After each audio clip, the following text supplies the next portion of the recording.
This is the Oaks, a house in the country which I rented for the summer. As an author, I write tales of mystery and murder. But the things that happened in this house were far more fantastic than any story I've ever had published. I brought a staff of servants from my city apartment, and my maid Lizzie Allen, who had been with me nearly 20 years. Lizzie? Yes, Miss Cornelia. Is the car ready? It's at the door. Look, Miss Cornelia, them servants you brought from the apartment are talking about walking out on us. Really? Well, I know they don't like it here, but I didn't think it was that bad. Well, they've been hearing things about the killer that the police call the Bat and the murders that he committed here this past winter. Now people are saying that he's back again. Well, how can they be sure of that? Has he committed another crime? No, not yet, but that ain't saying that he won't. Here's something else.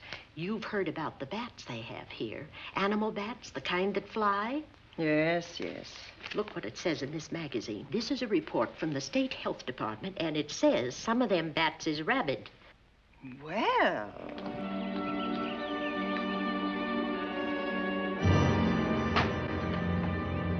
Drive directly to Zenith Bank, Warner. I'm afraid we'll have to hurry. It's near closing time. I'll get you there, Miss Van Gorder.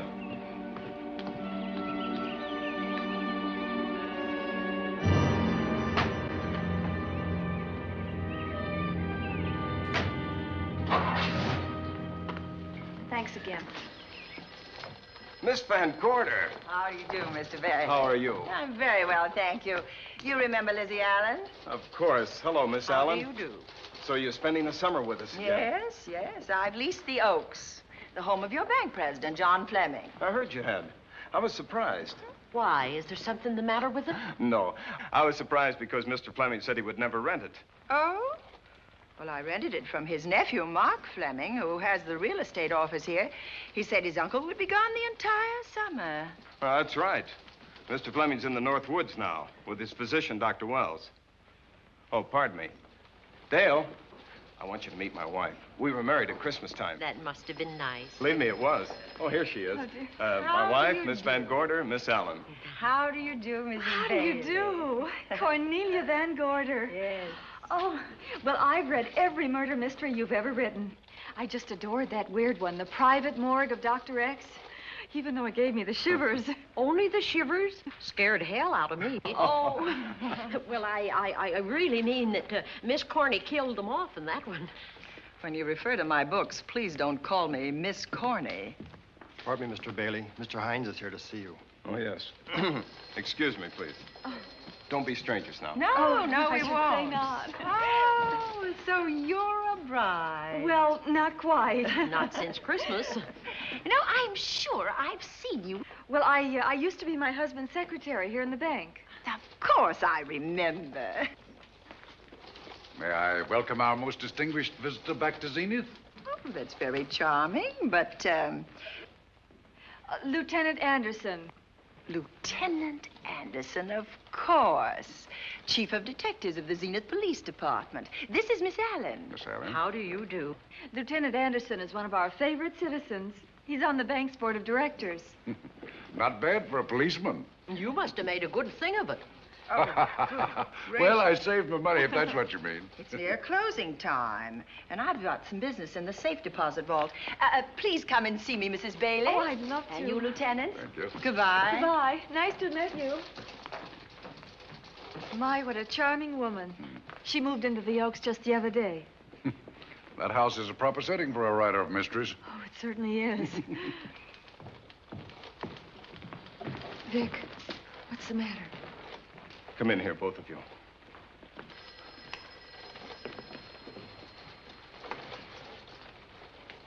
Andy, we're in trouble. Wendell Hines came in to pick up $350,000 worth of bonds that we were holding as collateral for a loan. They were kept in our special vault. Mr. Fleming and I are the only officers of the bank who have access to that vault. So? The Hines bonds are gone. That's not all. Other negotiable securities are missing. From what I can gather, short of a careful check, The bank has been looted of over $1 million worth of securities. You'll have to notify Fleming. I wish I could talk to him. Unfortunately, he and Dr. Wells are deep in the woods. They can't be reached by phone.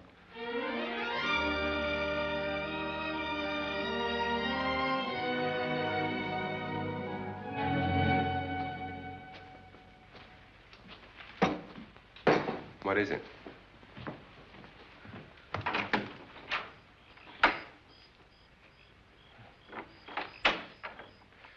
I thought I heard someone on the path coming from the lake. Had an idea it might be that guide of ours. Oh, Sam won't show up until morning. It's a 20-mile canoe trip from here to civilization.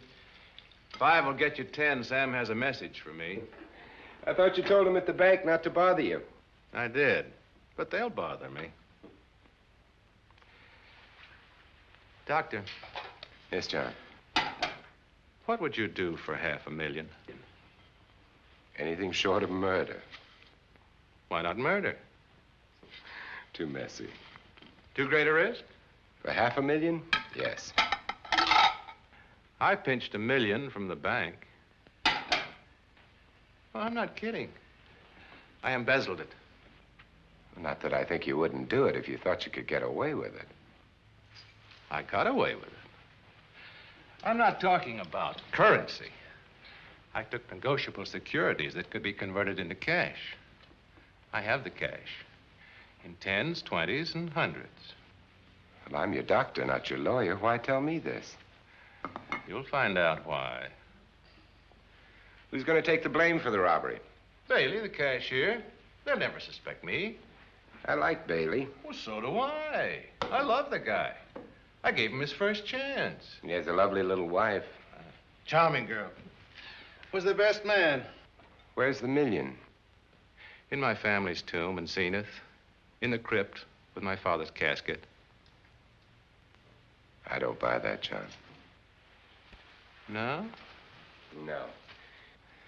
You forget that I had you in charge when you were a very sick man. When you raved in delirium. And I heard you talk about a hidden room. Now, where else could you put a hidden room except in that mansion you built? That white elephant you call the Oaks. Look, everyone knows I have a bad heart. Now, who would doubt it if you wired the bank directors that my heart had failed? That I had fallen from a great height here in the woods. And that I was badly smashed up. You could ship the body back for burial and instruct them not to open the casket due to the condition of its contents.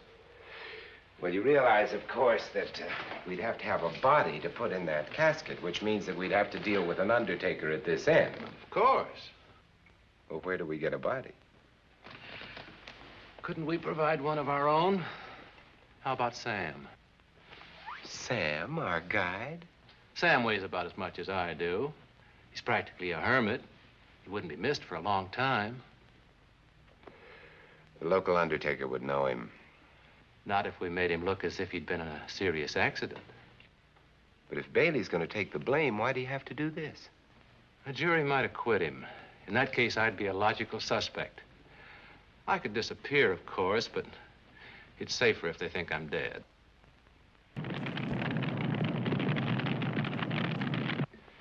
What if I don't go for this deal? In that case, it would be too bad. You mean you'd kill me? What else could I do? Now that I've told you about the $1 million, I'd say you were shot in a hunting accident. Now, look, Doctor, if you can find another body instead of Sam's, it's all right with me. There's $500,000 in it for you. I'll do my best. I smell smoke. So do I. What's that noise?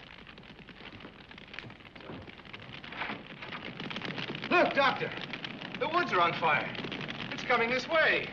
We've got to get out of here. Out the back way. We will. As soon as I provide that body we were talking about.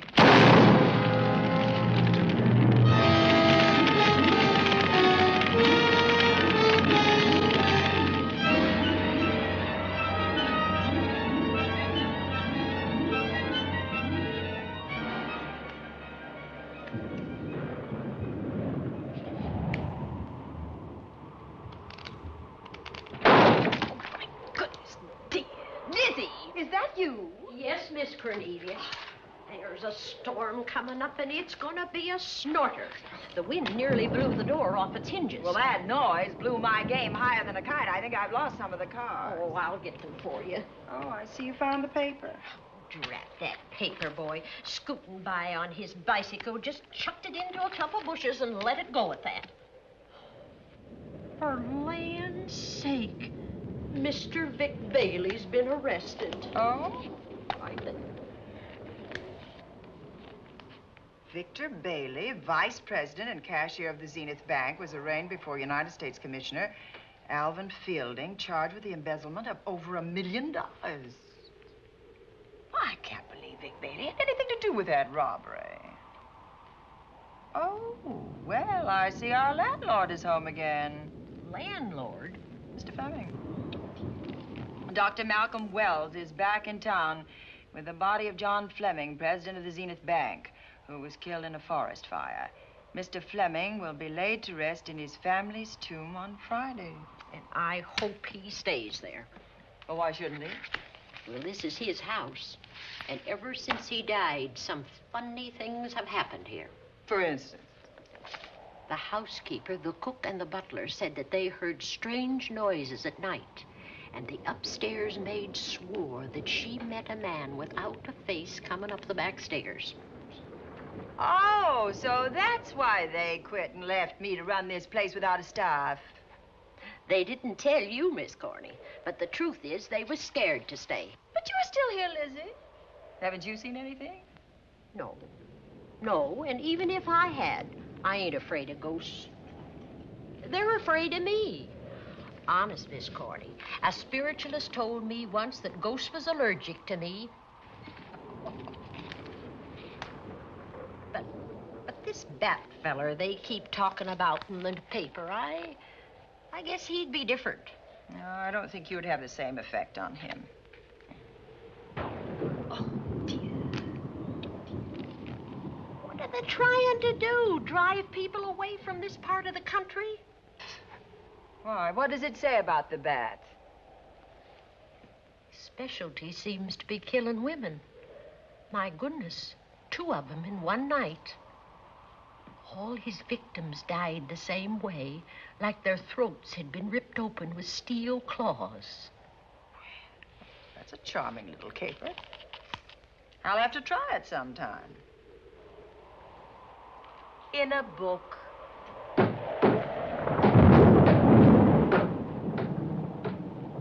That ain't nothing, just something bumping against the house.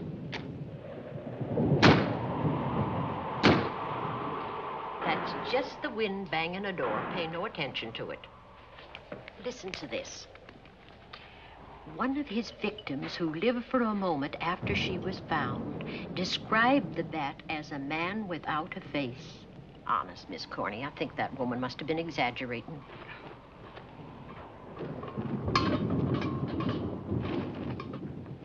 That's just that heavy tapestry at the top of the stairs. I know. I've heard it before on a windy night. That sounds as if there was someone on the stairs. I know there isn't. At least there shouldn't be. There ain't. Them's just the noises you hear in any old house on a windy night. It says here that the bat never leaves no fingerprints. That's understandable.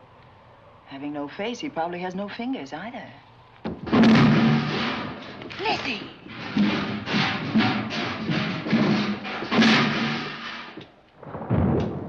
And that, I suppose, is the cat dropping its dentures. No, I don't think so. But I think it's something should be looked into.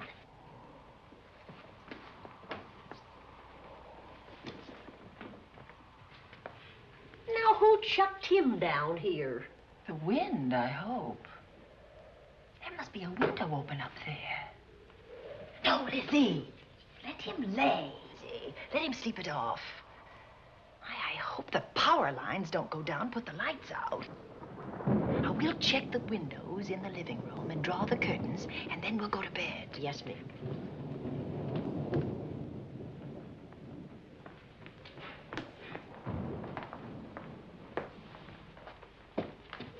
I won't be a minute.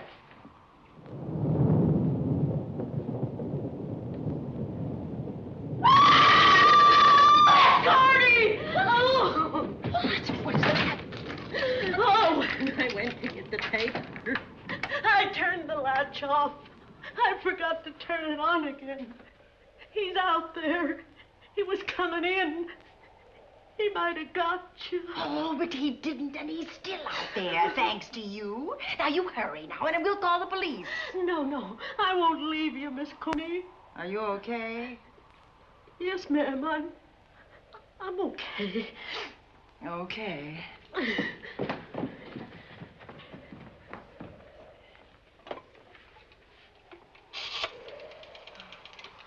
Operator? Give me the police department, please. Zenith Police Department. This is Cornelia Van Gorder. I'm living at the Oaks. We know about that, Miss Van Gorder. Just a moment ago, a man tried to force his way into this house. You're not alone there, are you? What about your servants? Well, I have none except my chauffeur, and he's away. He won't be back until the morning. Now, there's only 2 of us here tonight, and we're going to lock ourselves in my room. Now, if any of your men see anything, will you have them call me? I'll send officers over there right away. Oh, thank you very much. Come on, Lizzie. We're going to sleep in my room.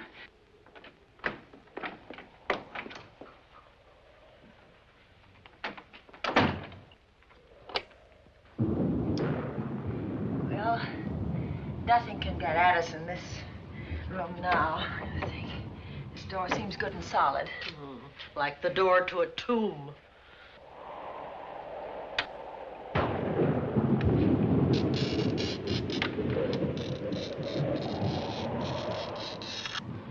I think that couch will be comfortable. There's some extra bedding, you know. Yes, closet. ma'am. Let's see now.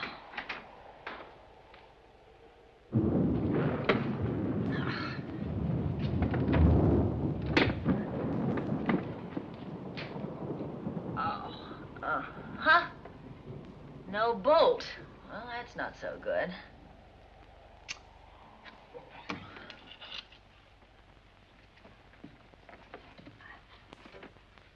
Oh, what's that for?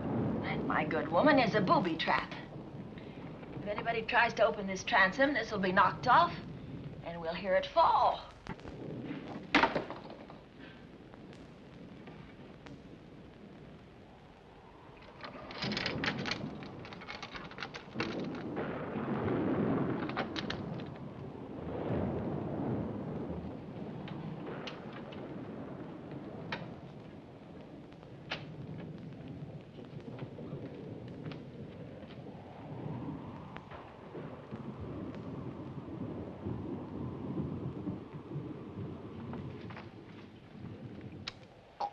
Fiddlesticks.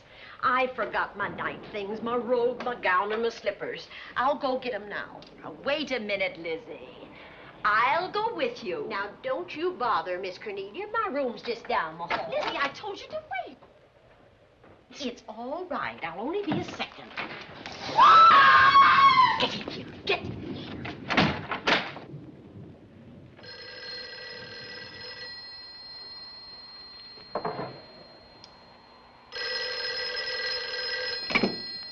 Yes? Miss Van Gorder?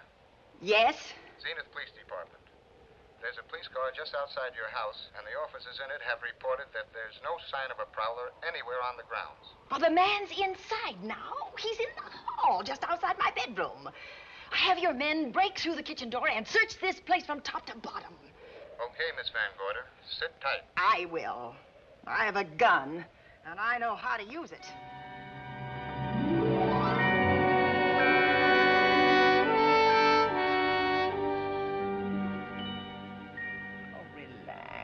Relax, Lizzie. The police did a good job. They couldn't find anybody in here.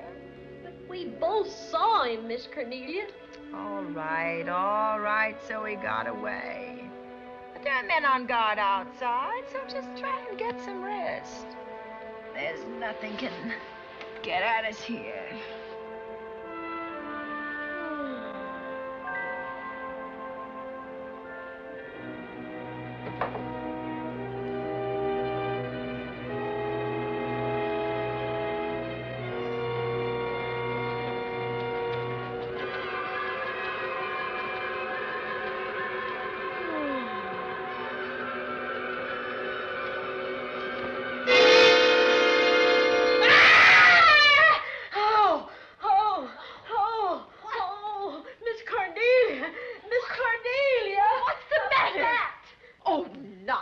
you've had a nightmare. Maybe I did.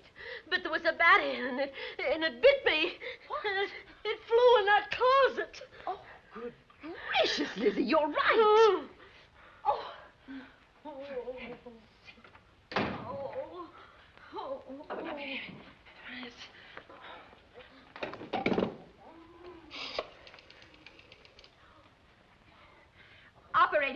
Operator, will you get me Dr. Malcolm Wells' office, please?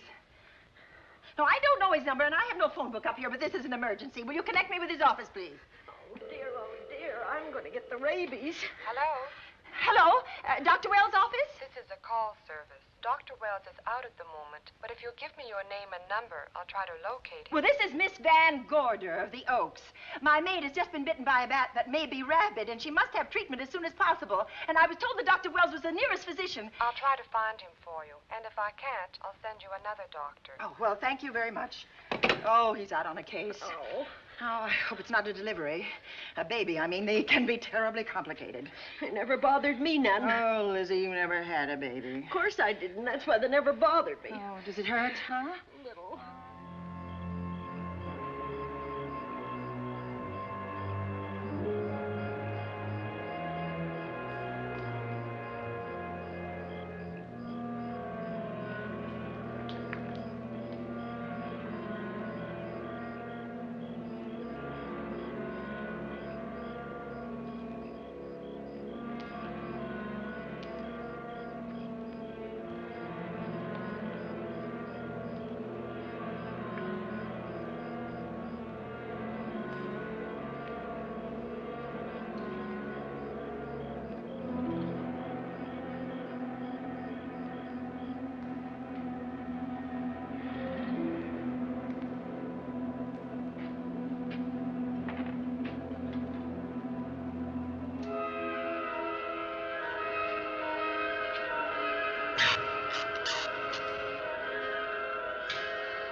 Dr. Wells? Are you there, Dr. Wells?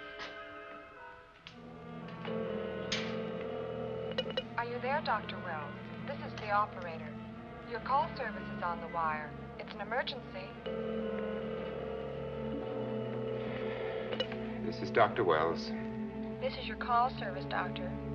Oh, hello. I was just doing an experiment. I left the receiver off.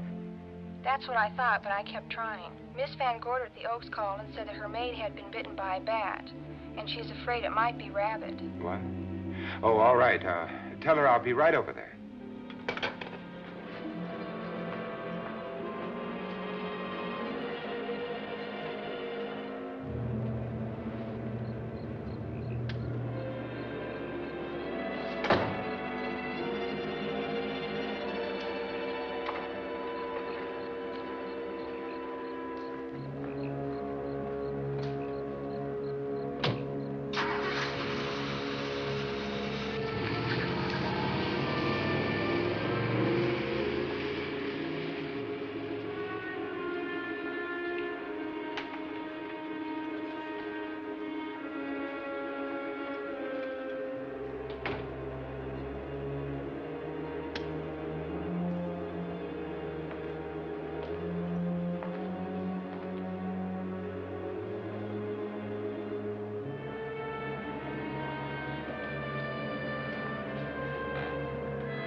Who's there? Dr. Wells. Come in. Good evening. Oh, I'm so glad they found you, Doctor. Well, I reached my office shortly after you called. How is your maid? Is she in any pain? No, she doesn't seem to be. Did the bat get away? No, I believe it's still in my bedroom. Oh, good. I'll want to examine it. There you go, Miss Allen. Now you feel better? Doctor, have I got the rabies? Well, I can tell you better after I've examined the bat's brain under a microscope. That thing's got a brain? Oh, you'd be surprised. Where is it? I think the little darling is in that closet. Oh. You know, it's a pity you leased this house, Miss Van Gorder. Why a pity? Well, my dear lady, I don't want to alarm you, but... Oh, well, after tonight, nothing can alarm me. Yes, I understand. It must have been terrifying. So many unexplainable things have happened here. There's something about the place. Your servants must have sensed it when they walked out on you. An apprehension of disaster. Well, let's see. Aha! Yes. There he is. All right, now. Take it easy. Nobody's going to hurt you. Quiet now. Quiet.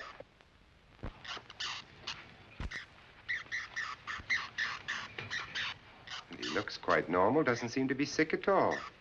Oh, ain't that nice? I've been worried about him. Well, you should be.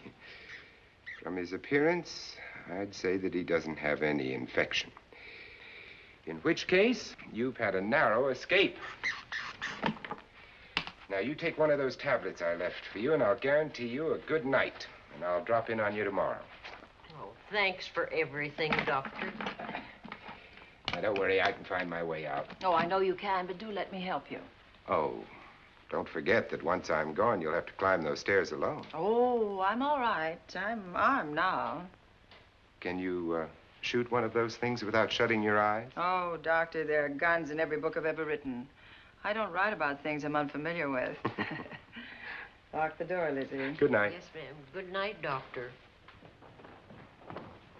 Accident? No, the wind blew him down. Oh. I think. Oh. Did you know that young Mark Fleming leased you this house without notifying his uncle? No, I didn't. Well, it doesn't matter now. John Fleming is dead, and Mark's his heir. But if John were alive, he would warn you to leave here, Miss Van Gorder. Really? Yes. It's been a tragic place for anyone who ever lived in it. Well, good night. Good night, Doctor. Who's out there? Nobody you need worry about, Doctor. Oh, it's Andy. That's right. Oh, good evening, Miss Van Gorder. Good evening, Lieutenant. Somebody sick here? My maid was bitten by a bat. Oh? A rabid bat? Well, I'll know for sure when I get to my lab. I caught the bat. It happened indoors? In my bedroom. Yes. How'd it get in? Well, there are many ways a bat could get in a house. You ought to know.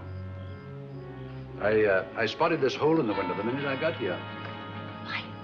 That's where the two-legged bat got your door open.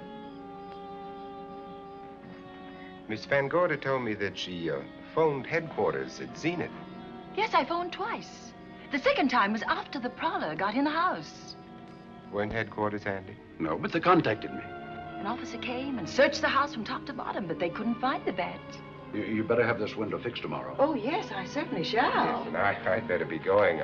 I'm due in surgery at 8 o'clock in the morning. Good night. Good night, Doctor. There'll be a man patrolling the grounds all night, Miss Van Gorder. Thank you. And nobody inside, Andy? Why should there be? Well, how do you know but what the bat is hiding somewhere in the house? I'm quite sure he isn't in the house, Doctor. Not now. Good night. Good night.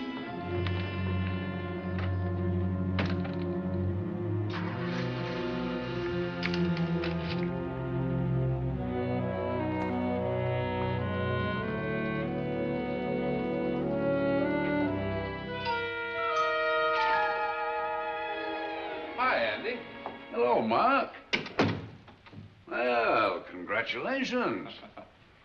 Real estate business must be picking up. New office, new furniture. New deal. How do you like it? It looks expensive. Are you squandering your inheritance? Oh, I haven't got it yet. Well, the paper says John Fleming left his entire fortune to you. Funny thing about that entire fortune is that we can't find it.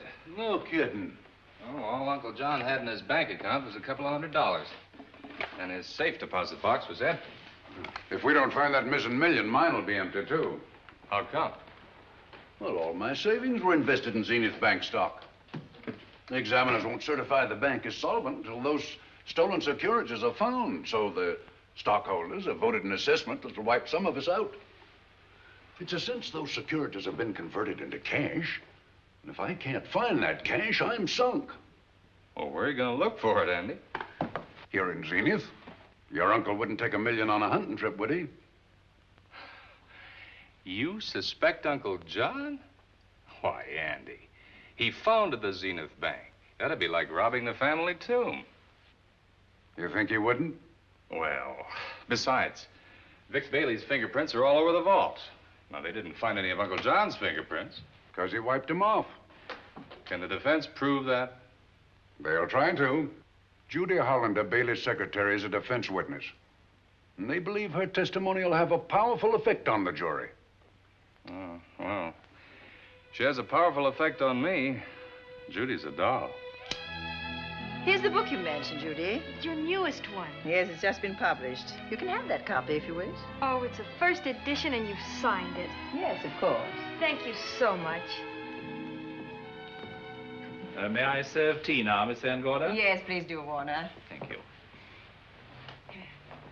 Well, I see you've engaged new servants. Yes, of course. Well, how did you persuade them to live in this house? Well, Jane Patterson, my new housekeeper, knows this house better than you do, Doctor. Oh? She worked for John Fleming. And Warner was my chauffeur.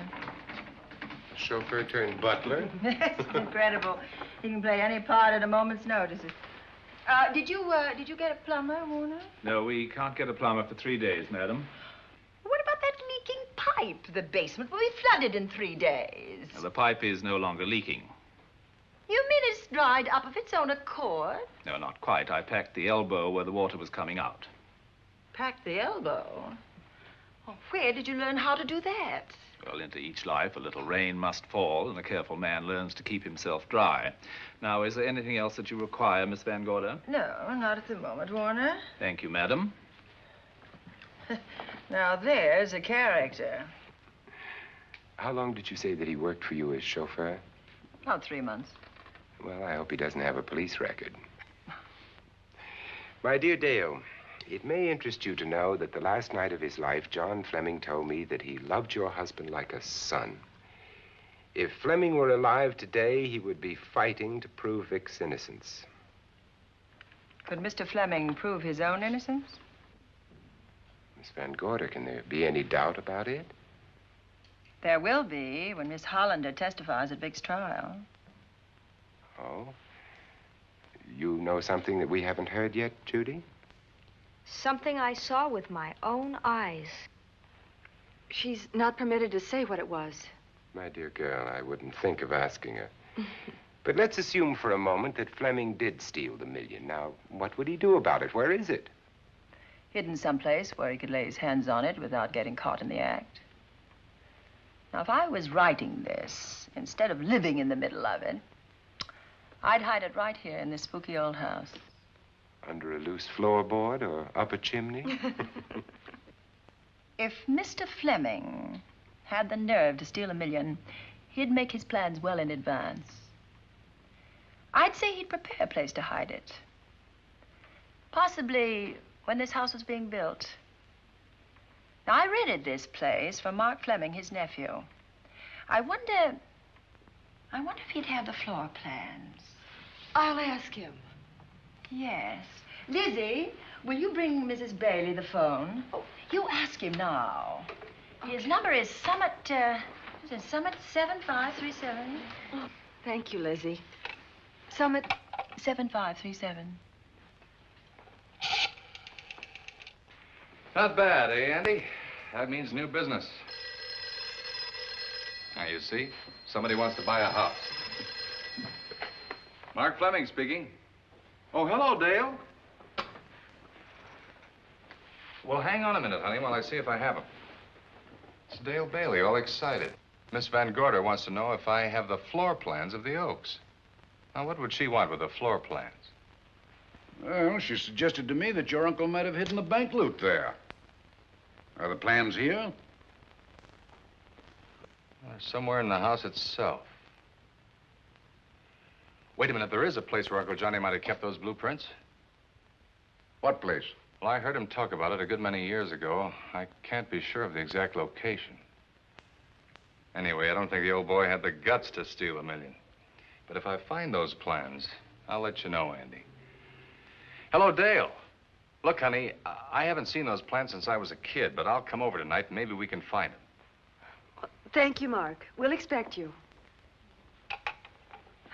He seems to think they're here in the house somewhere. He's coming over tonight. Well, that's good.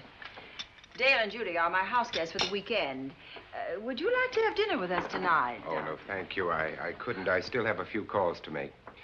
You know, if Judy's testimony is going to clear Vic Bailey and implicate John Fleming, others may get the idea that there's buried treasure in this house. Don't even mention your testimony until you're actually on the stand. Oh, I won't. That's a smart girl, Judy, and a very lovely girl. Well, good afternoon, ladies. Goodbye, Doctor. Dr. Wells. Come on, girls, let's go.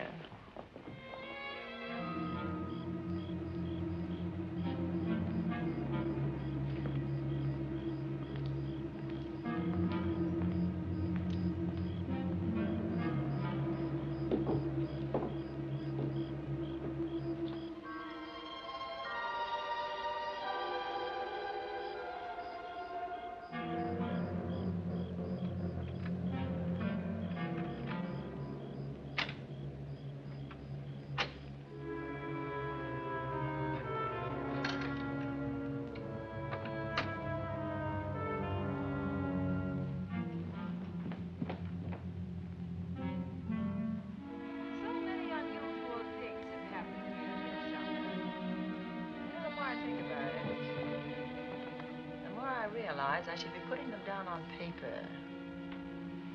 Weren't you your husband's secretary, Dale? Yes, I was. Do you take shorthand? Mm-hmm. Well, my dear, if you'd like to have your mind occupied, I want you to work with me while I write the story of this fantastic criminal, the Bat.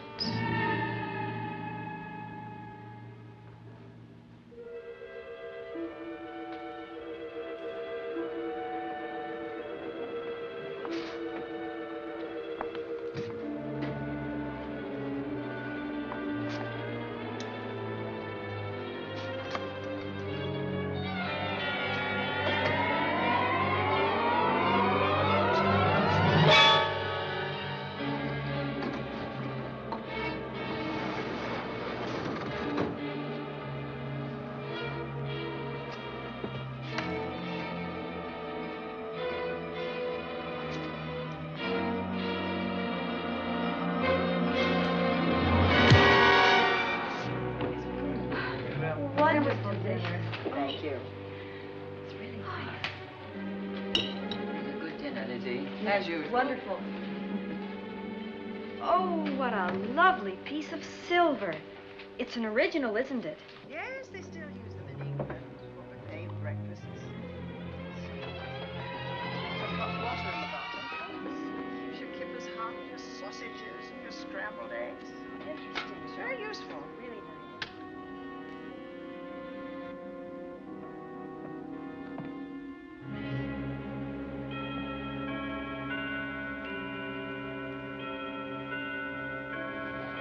Clock hasn't struck the hour in the last 10 years, if I'm to believe what Mark Fleming told me.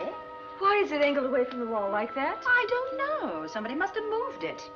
Lizzie, very likely when she was dusting. Wait a minute. Did you know there's a door in this paneling? No, I didn't. Oh, my gracious, so there is. Maybe it opens to a secret passage. Well, certainly to a secret something. Who knows, girls? Be about to stumble on that missing million. Oh, this is... Oh. There's a panel. There must be some gimmick to it. There always is. Yes, it moves. It moves. It moves. Oh.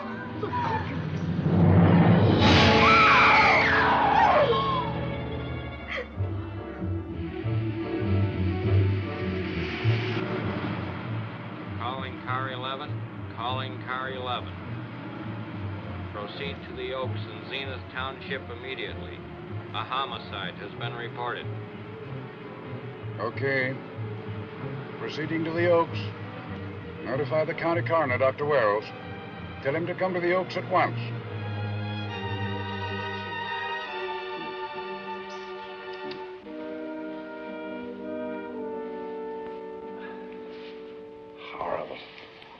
His throat has been torn by some creature with fangs or claws.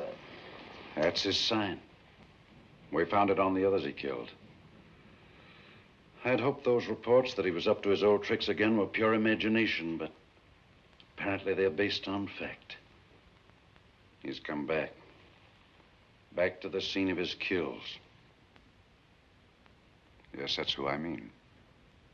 That's who did this. The bat. Who found Mark? We all did. And it's Dale and Judy and I. Lizzie was in the dining room. This is my new housekeeper, Jane Patterson. You know, she worked for John Fleming. I know her. Where were you, Mrs. Patterson? In the kitchen, cleaning up. I cooked the dinner tonight. Did you know that the secret closet was here? No. It was behind the grandfather's clock. Well, it was I who found it, really. Noticed the clock had been moved and the door wasn't quite closed. I'll get it.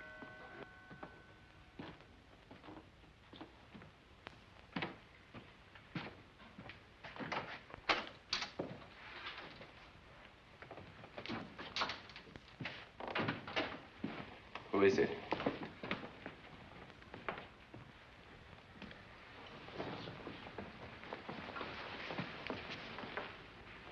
Mark Fleming. As coroner, you saw the same wounds on the others. How long's he been dead? Oh, I'd say about a half an hour. You believe it was the bat? That's a bat's trademark. Perhaps he's still in the house. That's possible. Why should he be? Because he's looking for something, and like you, he believes it's here. And he's a persistent killer. I would advise you to get out of this house as quickly as possible, notwithstanding our expert police protection. Have you called the morgue? They're on their way here. Oh, good. I want to examine the body before they get here. May we take it into another room? Yes, to the sunroom in the back. Thank you. Give me a hand. Excuse me.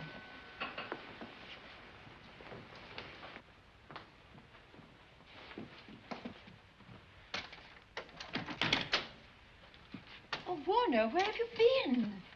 Well, madam, has been an accident? There's been a murder. Mark Fleming, the young man from whom I leased this place, was killed here tonight. They know who did it? Well, they believe it was the bat. I'm sorry I had to use the front door, Miss Van Gorder, but I forgot my keys, and when I rang the bell at the kitchen door, there was no response. Oh, this is Warner, Lieutenant. He's my butler. He was my chauffeur. Why'd you promote him? But it's very difficult to find a butler. They don't like service in the country. Have you been a butler before? I've served in many capacities, sir, but this was my night off, and I forgot my keys. I heard that part. What time did you leave the house tonight? Oh, about 6:30. I had dinner at Wiley's Roadhouse. Can you prove where you spent the rest of the evening? I can try. Try hard. And don't leave the house. I'll get to you later. Very good, sir. I shall be in my room, Miss Van Gorder, if you need me. Yes, Warner. Surely you don't think he's... Warren and I've met before. I can't recall where or when, but I will.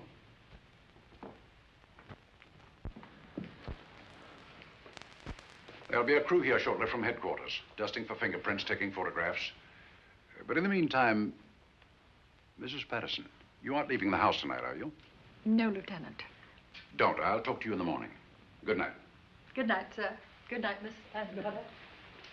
Dale, I was with Mark Fleming this afternoon when you talked to him about the floor plans of this house. I heard him tell you he was coming here tonight. Dale called him at my request. She told me he was coming. Who else heard her tell you that? Judy, Lizzie. And that nice Dr. Wells. Dr. Wells. There are few killers who kill for the fun of it. The bat very likely is a mental case, and I'm convinced that his crimes are motivated by his mania for personal gain. There's $1 million at large, and he's going to keep on hunting for it until he lays his hands on it. Now, these young ladies are staying here tonight? Yes, they're my house guests. Well, when my crew arrives, we'll be busy for a while, so I'd suggest that we go to our rooms? That's a very good idea. Come on, girls.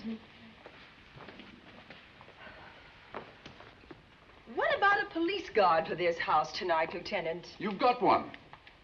I'm going to cover this place tonight from the attic to the basement. If the bat makes another call, I'll have a little surprise for him. Who is he? Have you any idea?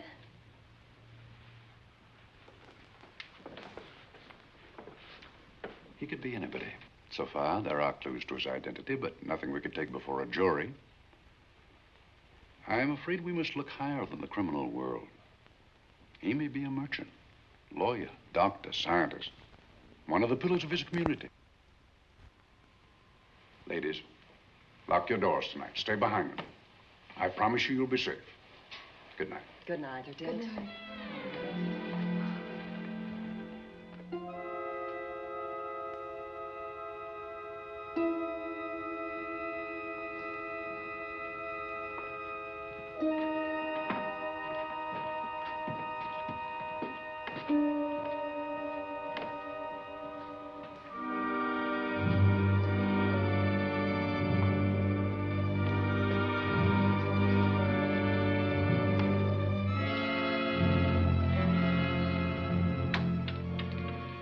Poor Mark.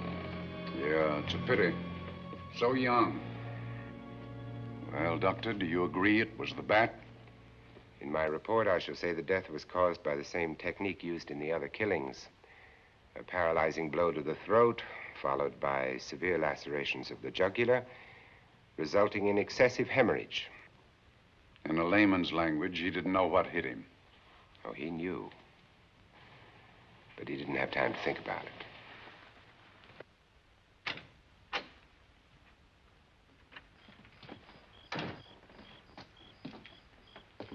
You staying here tonight, Andy? Well, until I check the doors and windows, but I'll be back bright and early in the morning.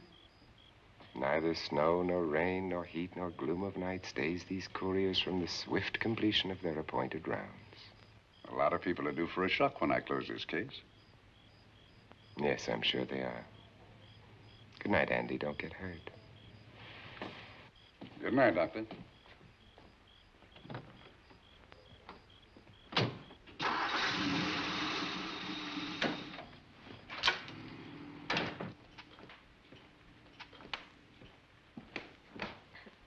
You know, I think we'd better let you get some sleep. Oh, Lizzie and I share this room for mutual protection.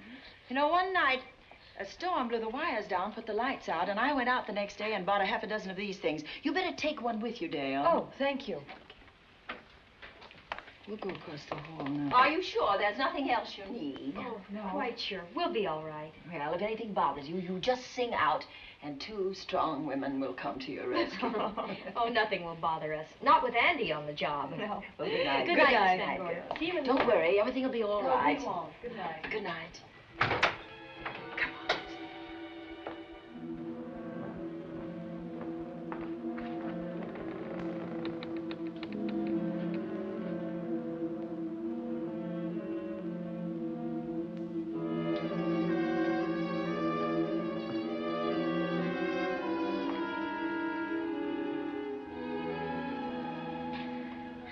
I don't think I'll sleep tonight. Me neither. All I can see is poor Mark Fleming staring at us. I thought that when people died, their eyes closed, as in sleep. Don't think about it. I'll bet you're thinking about it. No, I was thinking of my poor husband sleeping in jail tonight. Oh, Judy, I love him so much.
What's that noise?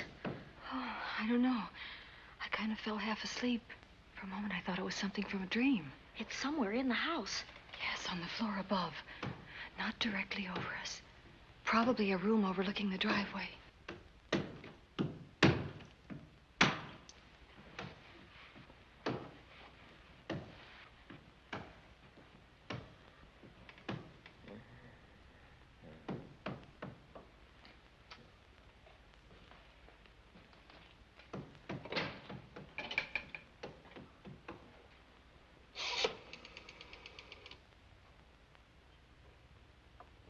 Should we call Miss Van Gorder?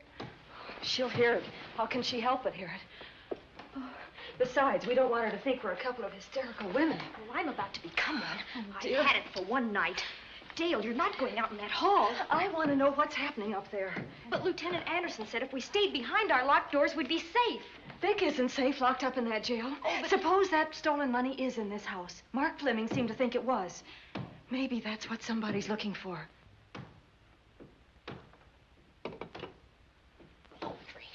Sake, don't you hear that awful noise up there? Now, Lizzie, you've just got to stay awake. The house phone and the outside phone wires have been cut, and we can't get help. Where's that policeman? Oh, I don't know. Something must have happened to him. Now, go on, get on your robe. Oh, Dale, please don't go up there. I've got to. Think what it could mean to Vic. Now, you stay here. Oh, no. If you go, I go.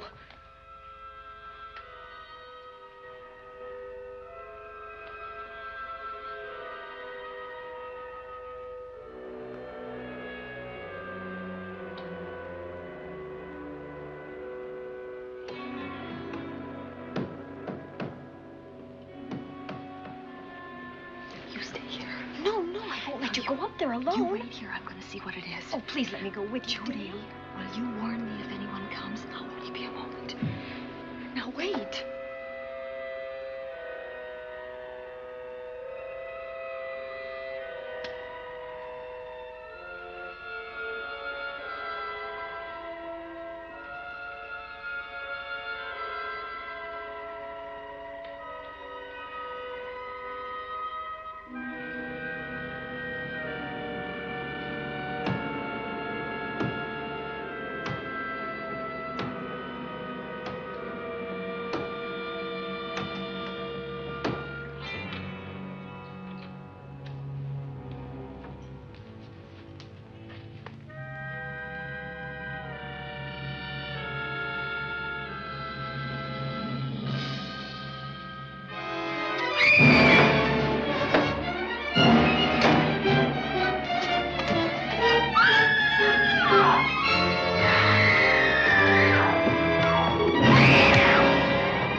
Give her to me. I'll look after her. Oh, Dale.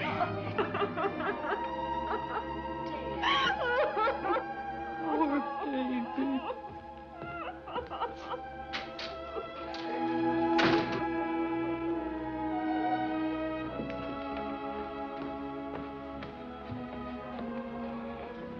Judy.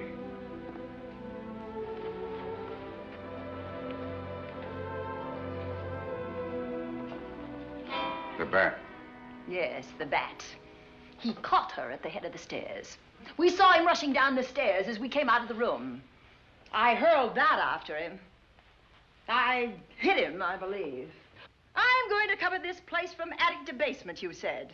Well, what were you covering when that poor child was murdered? Where were you?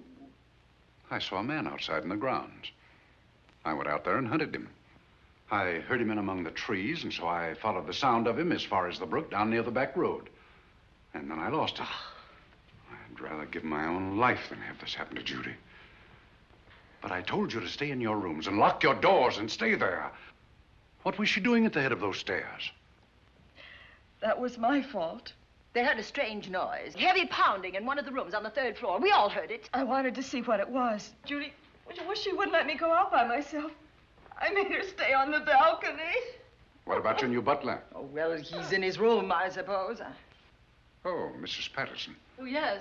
Did you know what happened here? No, sir, but I heard the screams. I went to call Warner. We have rooms on the same floor, but he wasn't in his room.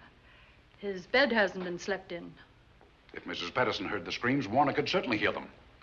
You're quite right, sir. I heard them. Oh, you did? And where were you?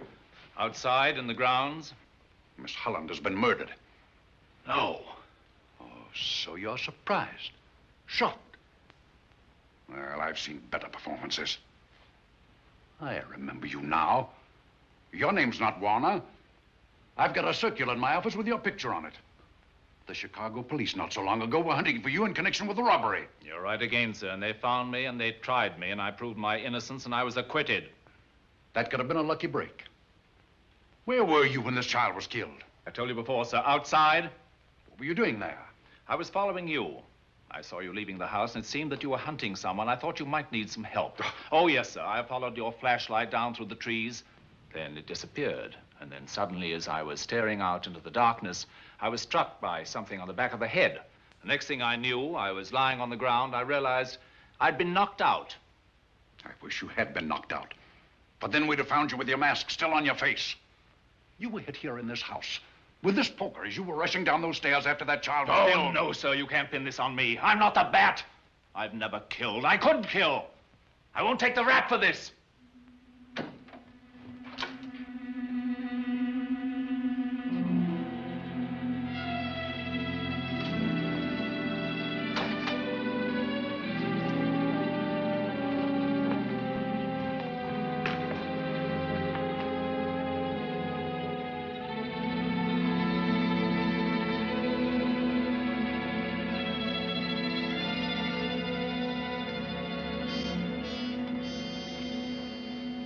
Well, Doctor, we have another case for the county coroner.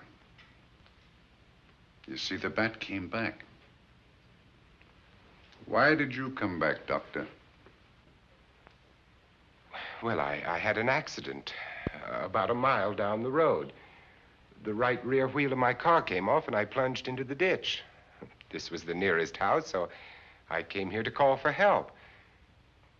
I thought I'd find you around, Andy. Physician, heal thyself. You must have been hit by something on the back of your head. I told you I had an accident. So you did, Doctor.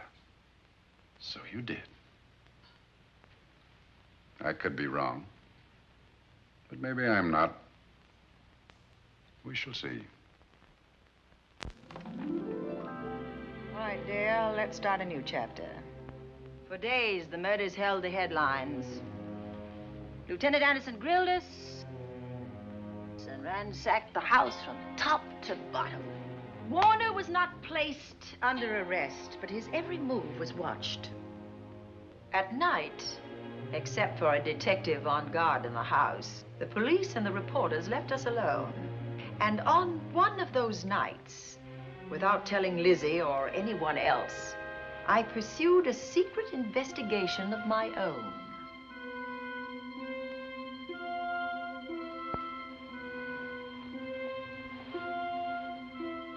It was in an empty room on the 3rd floor where we kept our trunks and other things.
him up, Pat.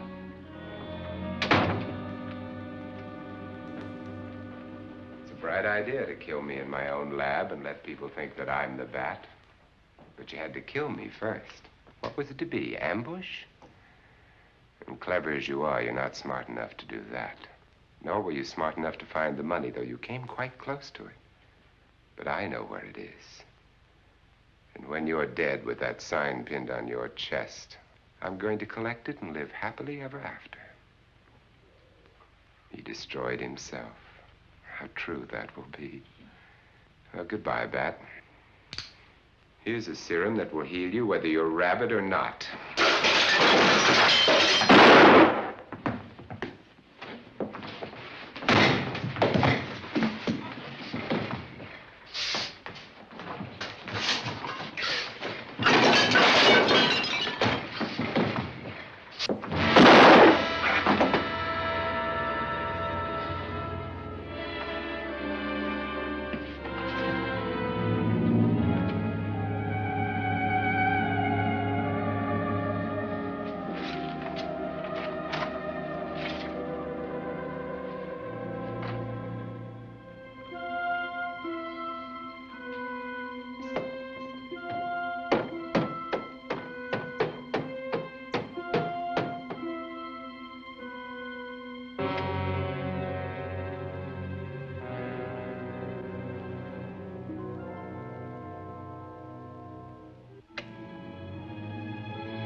Something's wrong.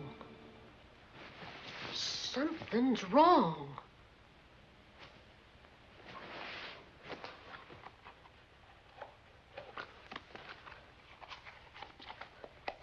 Miss Cornelia.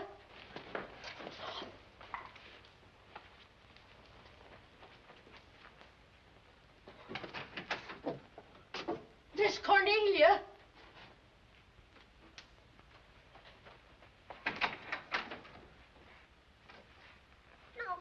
Where would she be going at this time of night?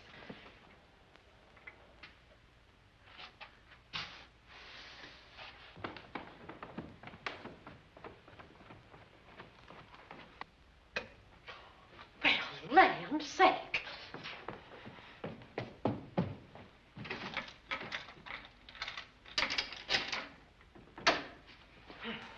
I never. Oh. Mr. Davenport. Mr. Davenport. Oh, a fine thing. The door unbolted, the chain off, and you asleep on the job. Wait till Lieutenant Anderson hears about this.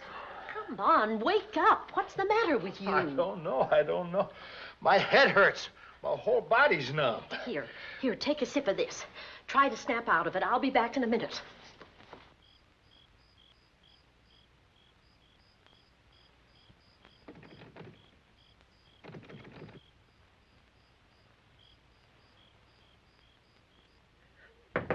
Hurry, will you? It's Lizzie.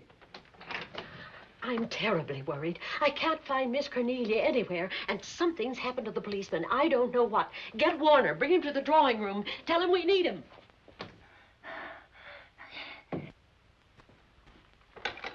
Are you all right now? Yeah, I'll be all right in a minute. I remember now. I took a drink of wine from that decanter there. Miss Van Gorder told me to help myself. She wouldn't put nothing in it? Well, somebody did. Somebody who knew I was on duty here. Then it was somebody that got Miss Van Gorder. I can't find her anywhere. Upstairs, downstairs, or in the basement. I told the housekeeper to get Warner. Lieutenant Anderson will want to know about this. Hello. Yeah, this is Davenport at the Oaks. We've got trouble here. Well, for one thing, I was drugged. Yeah. But I must have been knocked out because the maid tells me Miss Van Gorder is missing. Well, you better call Anderson and let him know. He's not at home. Well, where is he? Out on a case? What case? Dr. Wells. What else did they tell you about it? Oh, hurry, will you? We've got to find Miss Cornelia. Okay. Lieutenant Anderson is out on a case. Dr. Wells was found dead in a room next to his garage, murdered. Dr. Wells? There's something queer about the killing of Wells, but headquarters won't talk about it. Lizzie, Warner isn't in his room. There's no sign of him anywhere. And I was supposed to keep an eye on that guy. Where's Miss Cornelia? That's what I want to know. Wait a minute. Didn't you say that the chain and the bolt were off of the front door? I certainly did. Well, maybe Miss Van Gorder went outside. Oh, she never would. We better look. I can't breathe. There's no air.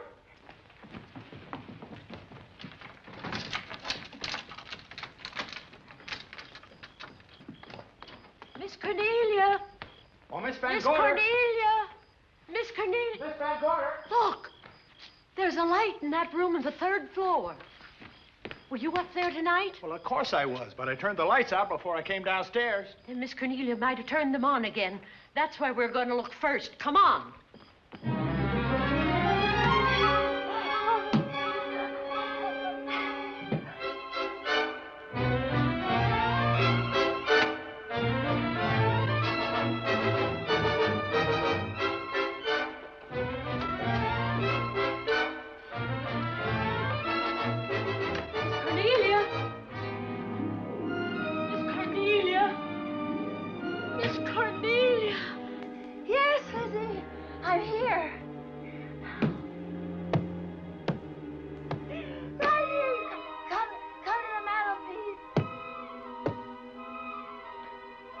Here we are, Miss Van Gorder. What do we do now?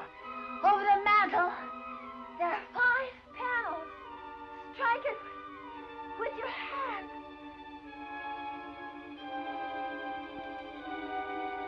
Which panel did you say, Miss Van Gorder? Oh, I can't. I just can't. Miss Van Gorder, which panel? We couldn't hear you. She said strike it. What difference does it make which panel? Strike them all. Look.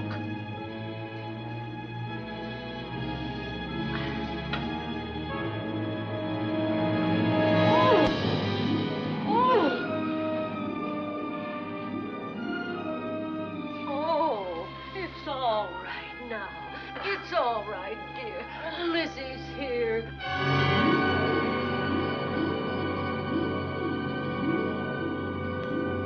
Feeling better? Yes, much better. We'll take you to your room. Oh, no, you won't. I'm going to stay right here. I'm quite all right. Oh, how blessed it is to breathe without an effort. You know, no one knows how sweet the air can taste until someone shuts it off for a moment. That room is just like a box. When the mantelpiece closed, it seemed like all the air was drawn out of it. Look, there it goes again. Let it close. I can open it from in here. There's a control panel behind this blueprint. Electric motor under the trap door here. Once the door is open, you can keep it that way. I believe that the fireplace in this other room opens the same way. And it does. I tried to find this, but I couldn't find it. Yeah, it's back at this blueprint here. Well, it's quite a setup. Too bad we can't open that safe in the same way. Take an expert to crack this box or a shot of nitro. Well, maybe that's what the bat had in mind. Could be. Seems he's on the prowl tonight. Miss Van Gorder, Warner has disappeared. And Dr. Wells has been murdered. Dr. Wells? Lieutenant Anderson's on that case right now. Well, does he know what happened here tonight? They got word to him. He'll be here any minute.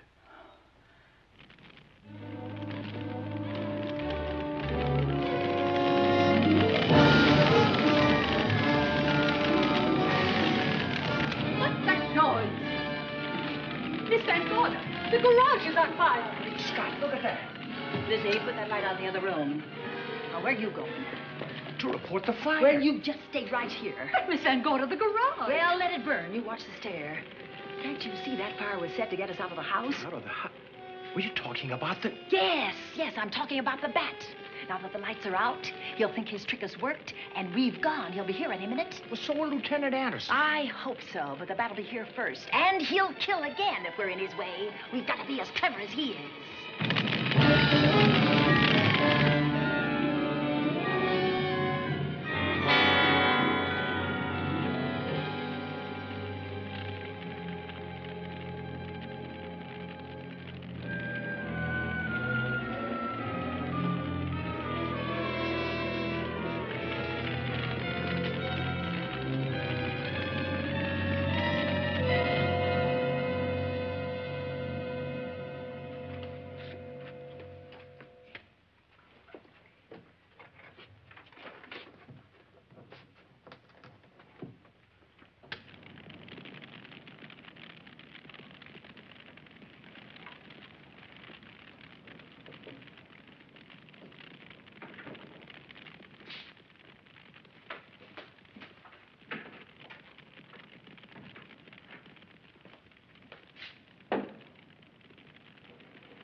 But you'll be safer downstairs. I'll take care of you. Well, the others can go, but I'm going to stay right here. All right, but get out of sight.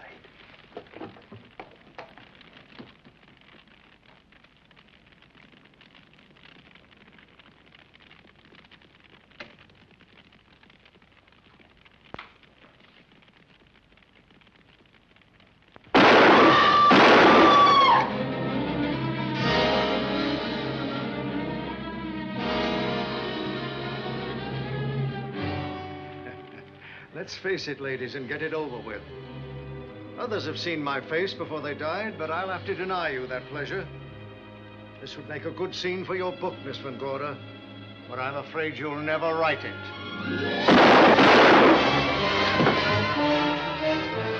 That is Warner. I could tell. You misjudged me, Miss Ellen. Warner! I don't like being a murder suspect, Miss Van Gorder. I was headed for a plane, but halfway to the airport, I changed my mind and came back. I'm glad that I did.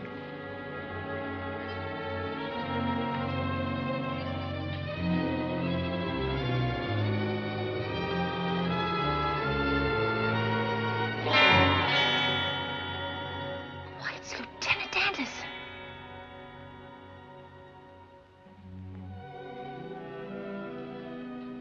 Yes, it was Anderson.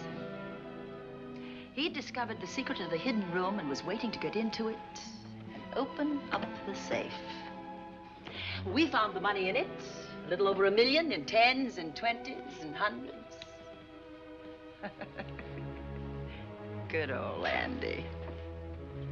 With all his ill-gotten gains invested in bank stock. It's rather a clever way to hide stolen money. In the open, as it were, and so respectable. But don't try it. No matter how clever you are, you can't hide murder.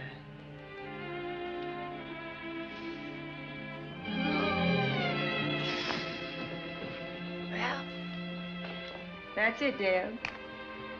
That's the end.